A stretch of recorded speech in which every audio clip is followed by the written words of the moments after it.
Well, hello there, kids. How is everybody doing? As you can see from the table behind me, well, that wall got finished. That little motorcycle over here, Tracy and I never got to it because I never saw Tracy. Did you ever see the movie Outbreak? Dustin Hoffman? That's what it's been like around here. Tracy picked a bug from her husband, Chris, brought it into the office. She's been out all week. I've been operating at maybe 50%, and it has been a wonky, long week. Just yuck. I hate feeling this way. Plus, I'm a male, so it's like 10 times worse. And Chris, if you're watching today, your mother was a hamster, and your father smells of elderberries. That's how I feel about it. So I'm going to pop you next time. Don't come home sick. Just go somewhere else. Go on vacation. Don't get your wife sick because that gets me sick and that makes me ill-tempered. Now, she's doing better. I'm doing better. I'm sure Chris was back at work a week ago, so I'm playing with him. At any rate, we are going to try to answer a few questions today before I fade off into the sunset, so to speak. So let's start off with a couple of questions that I may have missed last week. It looks like Tracy's chiming in. I figured she would like that one. Hopefully I didn't make her squirt coffee out of her nose laughing. Or maybe I am. Maybe that's what I want. I'm so out of it. Sorry. Well, I know what it feels like to have Ebola now.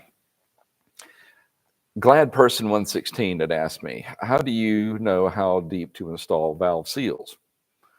Well, every set that I've ever installed, they're basically going to bottom out because you've got the valve guide, and then it'll have like a chamfered edge, and then the sides, and then it should have a base, and it should just pop straight down to there. You shouldn't have to go any further than that. Hall Effect 1, that's cute. What causes bogging? I've cleaned the carbs a few times now. It idles fine, but bogs on when he snaps the throttle.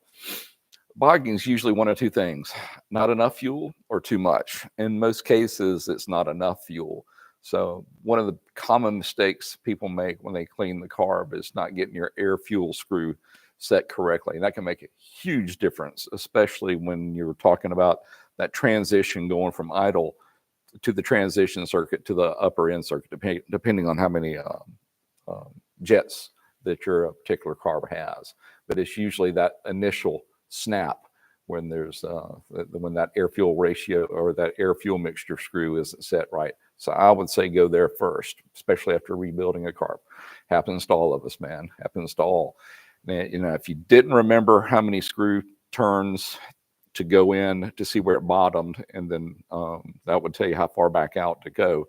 On most machines, you can safely start at 1 3/4 and then work it from there. All right, Louis Goodwin had asked me, I can't get the fork caps to come loose. Any suggestions? I've used a cheater pipe, an impact gun. Oh, my Lord. I'm afraid to do anything more aggressive. I might damage it. Thanks for your help. And this is on a 2002 VTX 1800S. Okay. Did you loosen up the clamps on the top of the trees? Because if you didn't loosen up on those, on a VTX, on the 1800 specifically, the forks are flush down with those clamps. And if they're still binding down, it's not going to release them. So loosen those up a little bit, and then I'll bet you it'll come loose.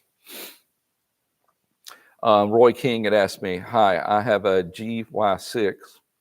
I guess that's a Chinese machine. 125 kickstart dirt bike, and I want to add a push start button. What do I need to do? Thanks. Don't do it. I mean, unless somebody has a very specific kit for that, don't try it. I mean, I've seen other people do it on different machines. What was the kit somebody came up with for a Honda TRX 450R? Some of the beginning models, they were only kickstart, and people would take off the kickstart mechanism and they'd graft in a electric starter for it. I just wouldn't. It's not worth that much effort. Not saying that your machine isn't the most important thing in the world to you, but It's not worth that a little bit of convenience, especially for something as small as that 125. I mean, come on, you can kick that over, build some muscle in that leg. Pretend it's 1973 and you had no choice. That's the way I grew up. Walked both ways uphill to school in the snow too. I'm turning into an old man. And y'all are watching it happen. Dallin Spin Love, my Honda 400EX. There it is again, guys. I'm telling you, y'all need to let me get that one on the bench. It's turning over and has spark but will not crank. I'm so confused. Any help? Well, we've done a couple of videos on that particular model, but without you having to go dig those up. You've got the spark and will not crank. The first thing I would probably check is the 400EX has a tendency to tighten up on the intake valve, especially as it wears in. And when the valve starts to wear, it starts to move up, and that closes down on your clearance eventually to the point it won't even shut. So chances are you're not getting enough compression to let it start. Speaking of compression, go and do a compression test on it. See what it's doing. Beyond that, it would be a fuel problem, but I would think that will be readily able to run that down. If you spin it over a few times and pop the throttle with the choke on, pull out the plug, and it's not wet, well, she's not getting fuel, so that you need to head that direction next. But I'd start by just taking a look at that intake valve. And you don't even have to measure it. Just bring it around to top dead center and see if that lifter moves at all. Not lifter, rocker arm moves at all. I'm stuck on overhead cam engines. But that will at least get you pointed in the right direction. All right, Thumb Ugly had asked me, thank you for this video. Don't know which one it is, but okay. This must have been a phoned in one or a sent in one. Oh, and by the way, we have, before I answer this question, we have a email address to where you can send me questions and we can exchange information. It's pretty simple. It's askpartzilla@partzilla.com. So y'all write that down. Next time, if I'm interacting with one of you and I ask to be able to see a video or some more detailed information, or I need to send you some more detailed information, that will be the email address that we're going to use. That's askpartzilla@partzilla.com. All right, back to Thumb Ugly's question. Thank you for this video. I have a 2003 VTX 1800R, another one. Brand new battery. When the system is on, all the other subsystems power on. I do a find.c. All right, let me think for a minute. Fuel, that's your checklist, if I remember correctly, to verify a start condition. Yes. I hear the solenoid engage, but the starter doesn't spin. I feel confident it's a bad starter. Does this check out with anyone else? You can get an idea if it's the starter or the starter solenoid. By one, it's not going to make any sound when it should be clicking over.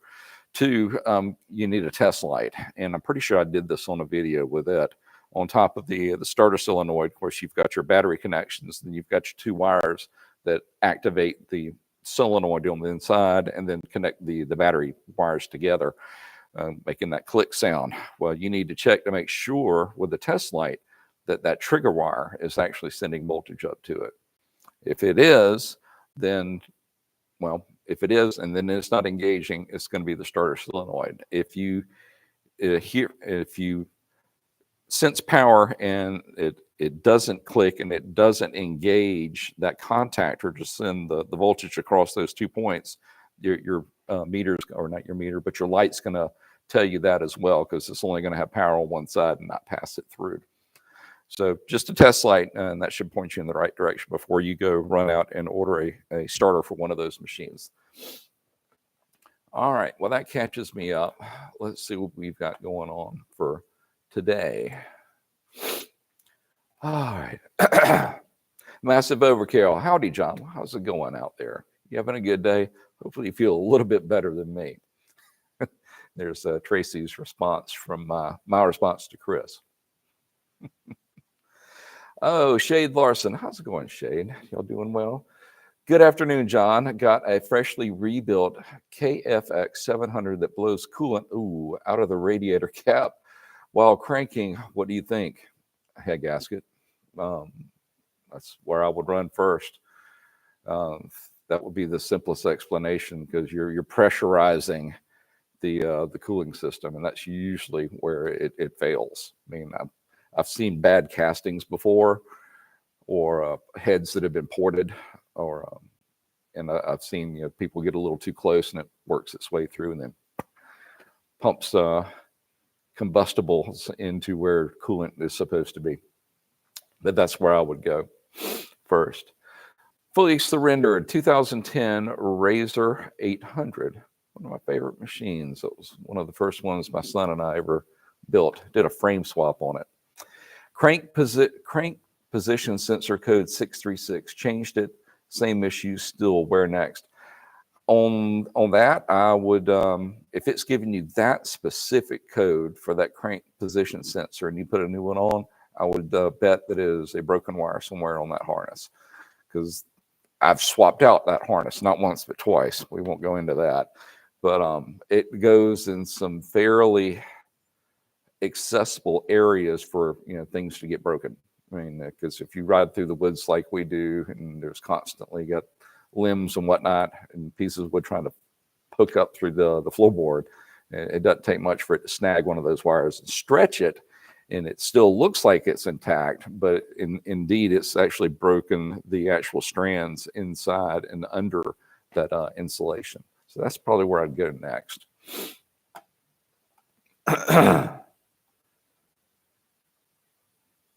Jay, have a great weekend, JT. I plan on it. But what I really want to do is get back in here and finish my my S54 build. But we'll see how I feel tomorrow. I think it's supposed to rain all day, so that I can feel this place calling to me. We will see. It's just after 8 p.m. Friday night here in England. Well, I hope you're doing well. Have a pint on me. Steve, New Zealand. I hadn't heard from you in a while. Hey, John, just picked up a mint Suzuki LT80 Kids 2-stroke quad. Been in storage for 8 years. Oh, boy. First quick look hooking jump pump is that it's making a clicking sound, no attempt to turn over tips.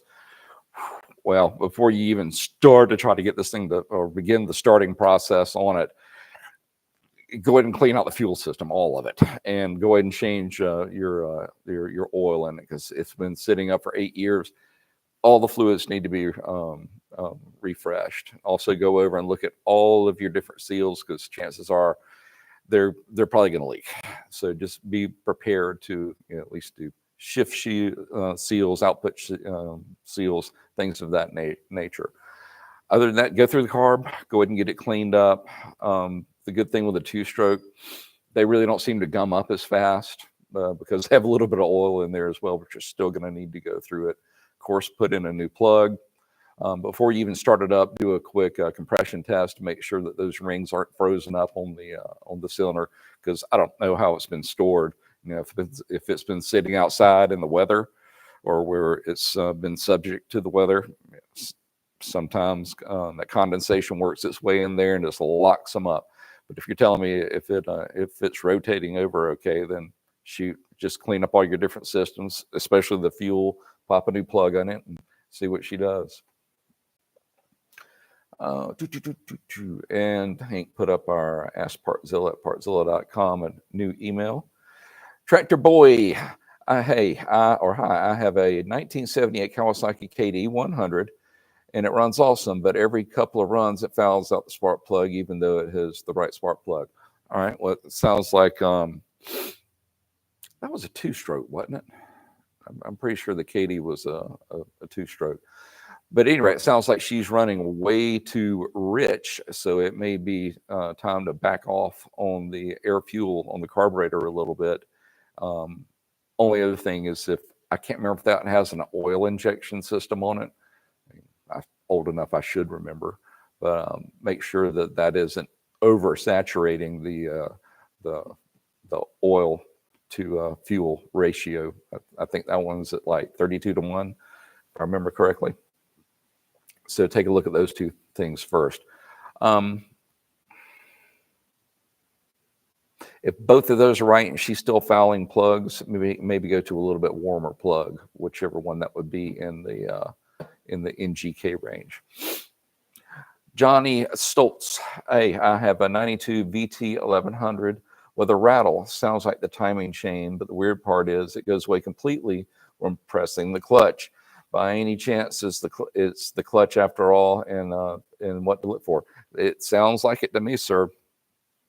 What you're probably hearing is a rattle caused by the that outer clutch basket is starting to get is worn evidently, and it's letting those plates in there just kind of rattle around.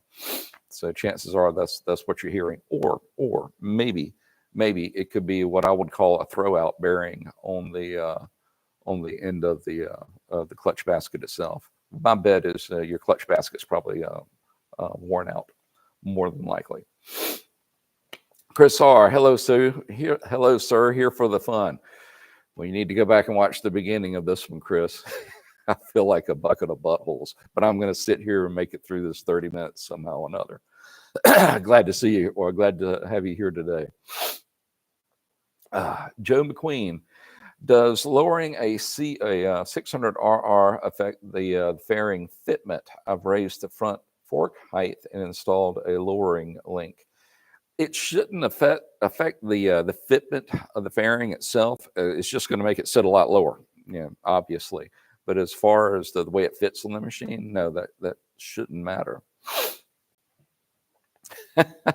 Chris said, I'd pay to see you ride that Cowie behind you around the shop, please. When I get done with it, I will, because I think I told you what we were doing with this one. We're going to modify it to where somebody of my size could actually ride it. We're going to turn it into a pit bike, and I believe the plan is to let one of our friendly pro motocrossers race it at least one time in the stock class. And they call it stock. It's not going to be stock, and then give it away after that. So sure, I'll take it for a spin. If you want to have some fun, look up that TTR 110 that we gave away, or it may have been a 50. I took it for a spin at the old building when I was in there by myself when we were giving it away. I think that's where I announced who the winner was. So go back and find that one. That was pretty damn hilarious.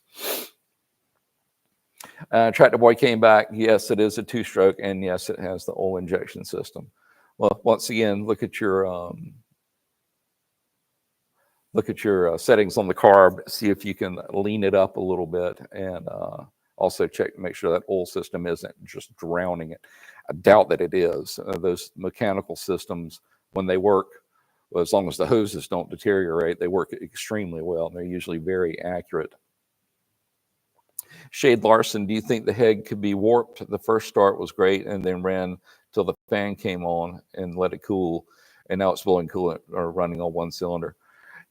The head could be warped, and that's what caused it to actually blow out the gasket itself after even just one cycle. When you go to pull it back apart, had the machine shop, or if you've got a flat stone, just look at it.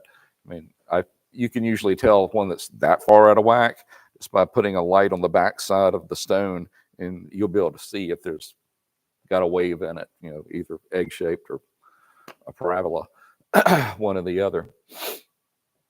Steve, New Zealand.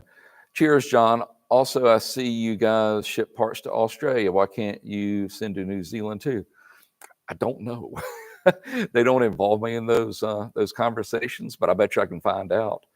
Hank, why don't you make a note of that, and then I'll ask the people on the other side of that wall and get an answer for Steve. Chris R came back. I had attached an L bracket to the bottom of the headlamp of my 660R for a LED fog light. Rode it hard, and the tab broke off the frame. Not a welder, but the tab is thin.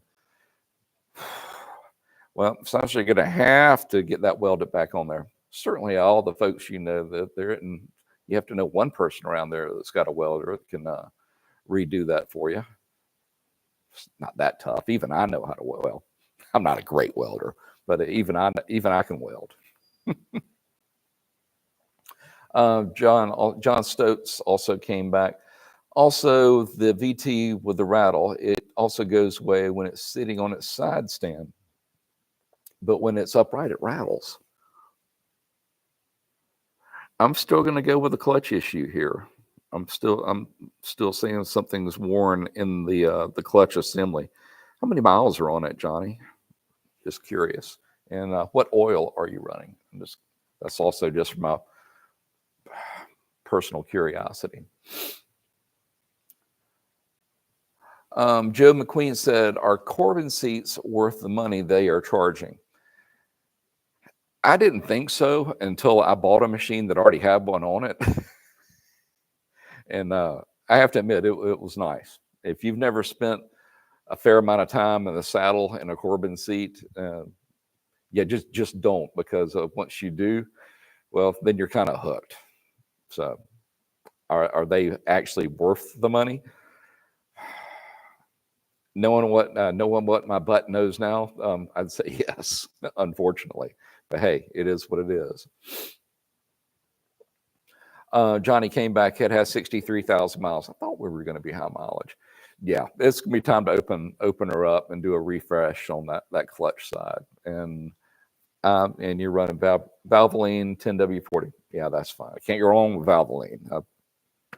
I use it in a lot of different machines. Although for Honda, I love that GN4 and that gold bottle. But hey, you've been running 63 on Valvoline, keep going. Just don't disturb it. Keep going with it. But yeah, it sounds like it's time to go ahead and open it up and do a refresh. And when you're going through it, if part A is worn, part B is worn, part C is going to be worn, just go ahead and do it all. I mean, it may be a little bit painful, but at 63K, I'd say she's earned it. Just my opinion. Well, all right, guys. It's 3:22. I'm starting to circle the drain. I did make it through most of it, though. I think I'm going to head to the barn, recharge, and hopefully get in here and finish that BMW S54 engine sitting under a piece of plastic or a large plastic bag. It's been sitting over there for 3 weeks waiting on me. All right, guys. Everybody have a great weekend, a great week, and God willing, we will be back here Friday at 3. We'll do it again, and hopefully that thing will be in a bunch of different pieces, and Tracy and I will have done a bunch of recording on it. So until then, like I said, everybody take care, and thanks for swinging by, spending a little time with us. We will see you next week.